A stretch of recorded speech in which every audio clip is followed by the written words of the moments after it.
Jaraaf qui pêche dans la mobilisation, l'AS Pikine qui risque de quitter l'élite après avoir été championne l'année dernière, et enfin la GIA qui poursuit sa descente aux enfers en National 2, équivalent de la 4e division. La gravité des difficultés est décroissante, mais elle est révélatrice d'un état de fait. Les clubs traditionnels perdent de leur superbe. Comment des équipes au passé glorieux se retrouvent alors dans une telle situation?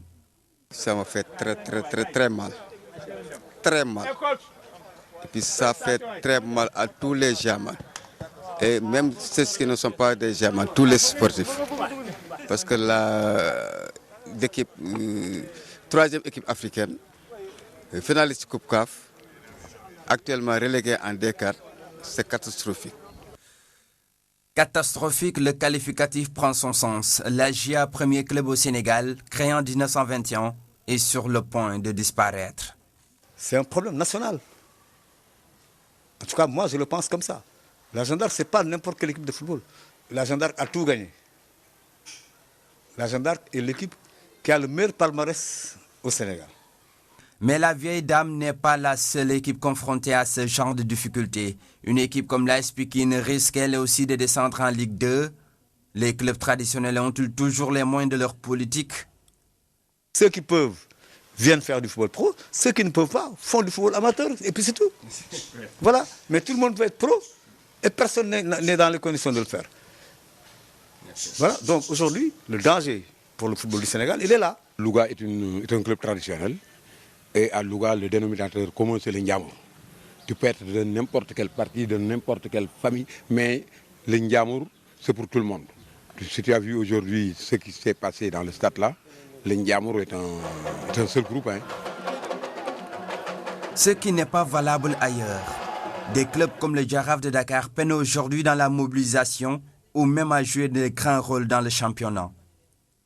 Dakar a grandi, nous nous rendrons compte dans notre petite catégorie, ce qui faisait la force de ces clubs traditionnels que sont la Jeanne d'Arc, l'Union sportive de Gorée, Dial Diop, etc., le Jaraaf, c'était surtout la gestion de la petite catégorie, où nous gérons des jeunes qui habitaient le quartier de la Médina ou du plateau, et qui se rencontraient tous les jours à l'école de Médine, ce qui nous permettait de faire une bonne détection et qui avait d'assurer un suivi. Et ces gosses, les années suivantes, passaient les catégories pour arriver dans l'équipe Fagnon.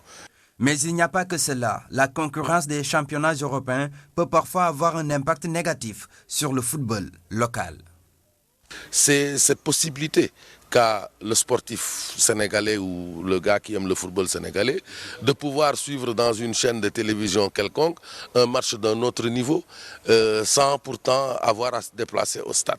Cette concurrence aussi pose problème au football sénégalais par rapport à la mobilisation, par rapport au public qui répond massivement au match du championnat ici au Sénégal.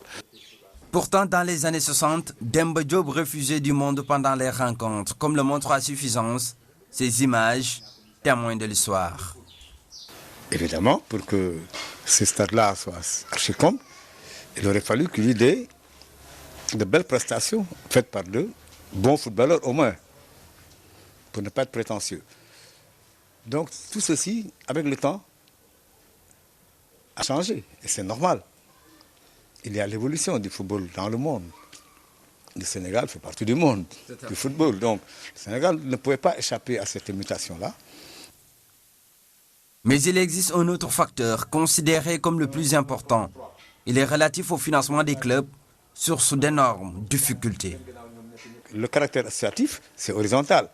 On est des copains, on est des amis, on se connaît bien. On a mis Yatmo devant, on a mis Diop derrière lui, on a mis Ndiaye après, puis voilà.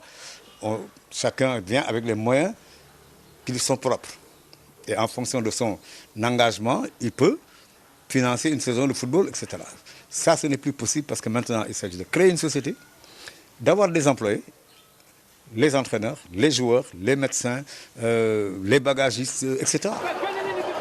Si de tels conseils ne sont pas pris en compte par les clubs traditionnels, ces clubs qui ont marqué l'histoire du football sénégalais risquent de toucher carrément le fond.